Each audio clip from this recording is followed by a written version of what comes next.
Saudara yang saya kasihi, dalam zaman yang sulit seperti sekarang ini, tak seorang pun yang bebas dari keluhan. Ada yang mengeluh kepada teman, kepada keluarga, tapi juga kepada diri sendiri. Yang terutama dan yang terpenting sebenarnya, mengeluh kepada Tuhan. Sebab Tuhan itu ada dan hidup, sehingga dapat mendengar segala keluh kesah kita. Nah saudara, mari kita akan mendengarkan sabda Tuhan dari Mazmur 142 ayat yang ketiga. Aku mencurahkan keluhanku ke hadapannya, kesesakanku ku beritahukan ke hadapannya. Saudara, kitab suci merupakan kesatuan yang utuh. Memang benar bahwa di bagian-bagian yang lain, kita membaca ajaran Tuhan agar kita jangan lupa bersyukur dalam sukacita kita. Tapi dalam ayat kita ini, saudara, kita diberi petunjuk mencurahkan keluhan kita kepada Tuhan. Itu berarti Tuhan menganggap manusiawi bila suatu saat kita mengeluh. Adalah karena Tuhan tahu secara pasti bagaimana keadaan kita sehingga tak mungkin bebas dari keluhan. Dan bahwa dunia atau hidup ini memang gampang memancing keluhan kita. Keluhan adalah merupakan pernyataan tidak puas atau akibat dari derita kita. Jadi keluhan merupakan pancaran dari apa yang sedang kita rasakan. Bernada kurang senang atau sangat tidak senang. Tak mungkin karena girang. Dari isi keluhan kita bisa mengetahui penyebabnya dan dari situ kita bisa mengenal sifat dari orang yang mengeluh itu. Misalnya demikian. Teman saya mengeluh bahwa semalam tak bisa tidur. Mengapa? Karena tetangganya latihan main band. Dan dari sini kita mengetahui bahwa paling sedikit teman saya itu tidak menyukai keributan atau bahkan tidak suka band. Mengeluh kepada sembarang orang, saudara, itu bisa berbahaya. Sebab bisa disebarluaskan atau bisa disampaikan kepada pihak ketiga yang menjadi penyebab dari keluhan itu. Dengan demikian, memang bisa mengubah keadaan menjadi baik, tetapi tidak jarang justru memperburuk keadaan. Mengeluh kepada Tuhan tak mungkin disebarluaskan atau memperburuk keadaan. Sebaliknya akan membawa banyak hasil yang sangat bermanfaat. Yang pertama, saudara, meningkatkan hubungan kita dengan Tuhan. Ada kontak, komunikasi, persekutuan, pergaulan yang akrab dengan Tuhan. Dan Tuhan adalah pribadi yang paling penting di dalam hidup kita. Dapat kita hubungi setiap saat dan dalam keadaan apapun.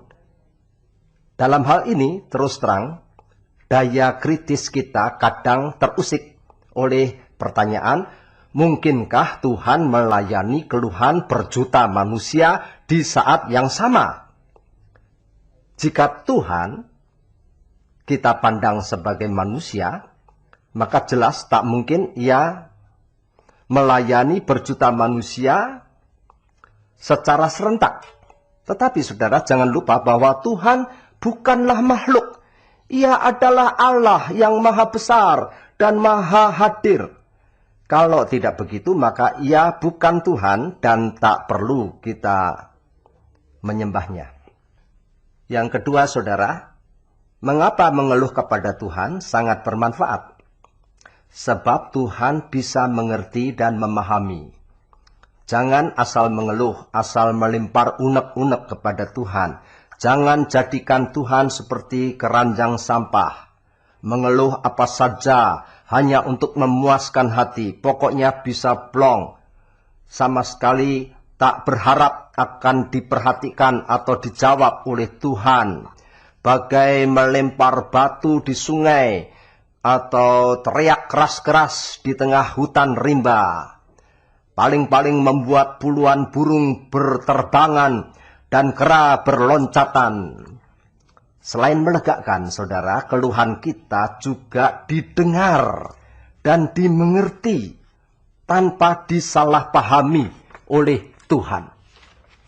Jika kita mengeluh kepada Tuhan, tetap di dalam sikap doa, penuh rasa hormat kepadanya, dan disertai iman kepercayaan. Ia hidup, ia mendengar, dan ia memperhatikan setiap keluhan dari anak-anaknya. Sekarang yang ketiga, manfaat besar bila kita mengeluh kepada Tuhan. Sebab Tuhan maha bijaksana. Karena itu, sama seperti kepada seorang dokter, kita boleh mengutarakan segala pengalaman dan perasaan kita, serta keluhan kita, yang tentu saja berhubungan dengan penyakit kita. Demikian pula kepada Tuhan. Sebab itu, ayat mas kita mengatakan, aku mencurahkan keluhanku. Artinya, sampai habis semuanya. Dan tidak terbatas pada satu segi saja, seperti jika kita mengeluh kepada seorang dokter. Kepada Tuhan, saudara, boleh meliputi segala sesuatu yang menjadi beban hidup kita. Jangan takut, sebab Tuhan maha bijaksana.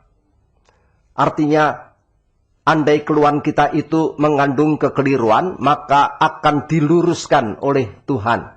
Kalau perlu akan ditolak, dan kita mendapat teguran melalui firman Tuhan, atau cara lain demi kebaikan kita. Sebagai contoh, seorang anak mengeluh mengapa mesti susah payah merawat orang tuanya yang sudah lanjut usia, dan yang kadang masih memberi nasihat kepada anak itu, sementara dilayani oleh sang anak itu.